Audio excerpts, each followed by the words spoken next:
कर्मचारियों की हाजिरी हो या वेतन, हाफ डे हो या नाइट ड्यूटी, सबका रखो पूरा हिसाब। पूरे स्टाफ को मैनेज करो एक साथ एक ही ऐप पर। डाउनलोड पगार खाता। भाई ये जो निर्वाचन का निर्णय था ये ऐसे समय में कराना उचित नहीं था। इतना भयंकर कोविड के कारण जब देश की गति रोक सकती है तो निर्वाचन के कार्य को भी आगे बढ़ाया जा सकता था। इसमें न केवल हमारे कर्मचारी शिक्षक साथी बल्कि राजनीतिक दल के लोग भी संक्रमित होकर कई लोगों का निधन हुआ है और आम जनमानस पर इसका विपरीत प्रभाव हुआ है। नमस्कार, आप देख रहे हैं एमपी तक, आपके साथ मैं हूं अमित तिवारी। खबर बड़ी है और दमोह उपचुनाव के नतीजों से जुड़ी है। आप सोचेंगे कि नतीजे तो आ गए, नतीजे में कांग्रेस जीत भी गई, बीजेपी की हार भी हो गई, लेकिन इस चुनाव का परिणाम कितना जानलेवा साबित हुआ है लोगों के लिए। एक बड़ा मामला जब सामने आया निकलकर तो वाकई में सवाल उठने लगे कि क्या चुनाव जरूरी था इस दौरान पर। जी हां, बड़ी खबर यह निकल कर आ रही है दमोह से सामने है कि दमोह में चुनाव के दौरान जिन शिक्षकों की ड्यूटी लगाई गई थी उनमें से 28 लोगों का कोरोना की वजह से निधन हो गया। जिनकी चुनाव में ड्यूटी लगाई गई थी वो चुनाव में लगातार जाते थे। कुल 800 शिक्षक शिक्षिकाओं की ड्यूटी दमोह में लगाई गई थी। इनमें से उस वक्त भी जो प्रशिक्षण ले रहे थे ट्रेनिंग चुनाव की और मतदान कराने गए थे, करीब 200 लोग संक्रमित हो गए थे। इनमें से 28 लोगों की दुखद मौत हो गई। अब सीधी बात उठ रही है, ये शुरुआत में भी शख्स आपको कहते हुए दिखाई दिया होगा जिसने ये कहा था कि ये चुनाव होना जरूरी था, क्या अगर नहीं होता तो हमारे परिजन होते, या जो शिक्षक संगठन के लोग हैं वो भी कह रहे हैं। अब इस पूरे मामले में जो दमोह के शिक्षक संगठन है, अध्यापक संगठन, उनके पदाधिकारी इस बात को उठा रहे हैं और सरकार से मांग कर रहे हैं कि ऐसे शिक्षक जिनकी मौत हुई है उन पर सरकार जो है उनको लेकर सरकार मदद करे, अनुकंपा नियुक्ति दे परिवार के वालों को, और सरकार जो भी योजना कोविड योद्धाओं को देती वो इनको मिले। सुनिए। इस कोरोना संक्रमण काल से हमारे 58 शिक्षक निधन हुए हैं और 24 शिक्षक ऐसे हैं जो निर्वाचन कार्य में संलग्न रहे हैं। सरकार ने और निर्वाचन आयोग ने और शिक्षा विभाग ने कोरोना योद्धा के अंतर्गत जो 50 लाख रुपए की राशि और इलेक्शन कमीशन के द्वारा 30 लाख रुपए राशि का जो प्रावधान है वह भी हम लोगों को नहीं दिया गया। वह जानकारी के लिए आज हम लोगों ने विगत दिवस जिला निर्वाचन अधिकारी सम्माननीय अभिषेक सिंह ठाकुर जी, जिलाधीश महोदय श्री एस कृष्ण चैतन्य जी से संपर्क किया और ज्ञापन देकर चर्चा की।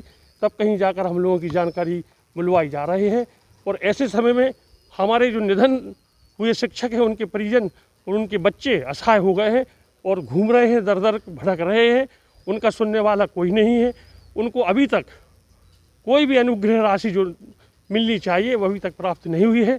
हम आपके माध्यम से शासन प्रशासन से यही मांग करते हैं कि दिवंगत शिक्षकों के आश्रितों को जो नियमानुसार राशि है वो अविलंब प्रदान की जाए। साथ ही उनके आश्रितों को अनुकंपा नियुक्ति और विशेष नियुक्ति का प्रावधान भी किया जाना चाहिए। अब जिला शिक्षा अधिकारी जिनसे सवाल किया गया तो वो ये बता रहे हैं कि अभी हम आंकड़ा स्पष्ट नहीं दे सकते हैं इस तरीके से, लेकिन हाँ, सरकार तक ये प्रस्ताव भेजा जाएगा। शासकीय कर्मचारियों को उनके जो रूटीन जो क्लेम्स हैं मृत्यु उपरांत वो दिए जा रहे हैं। इसके अलावा चुनाव में जिन्होंने ड्यूटियां की हैं उनके आवेदन बुलवाए हैं। हम PCI को वो प्रकरण भेजेंगे, कलेक्टर साहब के माध्यम से जाएंगे। अभी तक जो हमारे पास आंकड़ा आया है डेथ का वो अलग अलग कारणों से भी है। टोटल 58 हमारे विभागीय कर्मचारी जो शिक्षक भी हैं, कुछ उसमें प्यून भी हैं, उनका अकस्मात निधन हुआ है। उसमें लगभग 15 जो कर्मचारी हैं वो अन्य कारणों से उनका निधन हुआ है। शेष को अभी कोरोना से संभावित बताया गया है और उनकी हमने RT-PCR रिपोर्ट बुलवाई है। वो जब जिनकी हमारे पास रिपोर्ट आ रही है उनको हम कोरोना पॉजिटिव मान रहे हैं।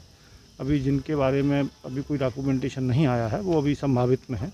तो बहुत स्पष्ट अभी हम नहीं आपको आंकड़ा दे पा रहे हैं कि इतने ही कोरोना पॉजिटिव हुए हैं जो कोरोना से एक्सपायर हुए हैं।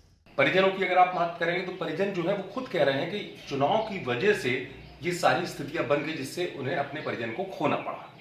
कोई सूचना नहीं दी गई सर।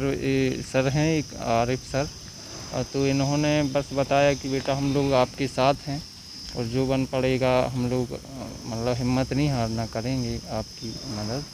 और सरकार की शासन की तरफ से कोई अभी तक कोई मदद नहीं है। मुख्य वजह क्या मानते हैं आपके, कहाँ से कैसे मतलब? चुनाव मुख्य वजह है। चुनाव, अगर उपचुनाव ना होता तो आज पापा हमारे साथ होती। कुल मिलाकर दमोह का उपचुनाव जिस तरीके से निकलकर सामने आया, अकेले शिक्षक नेताओं के निधन की खबर भी सामने आई, पूरे उपचुनाव को लेकर यही सवाल उठता रहा, क्या इस दौर में उपचुनाव उतना जरूरी था, क्या इसको टाला नहीं जा सकता था? ये सोचने वाली बात है, इसको लेकर लोग आवाज भी उठाते रहे। दमोह से आप तक ये रिपोर्ट पहुंचाई हमारे संवाददाता शांतनु भारत ने। आप देखते रहिए एमपी तक।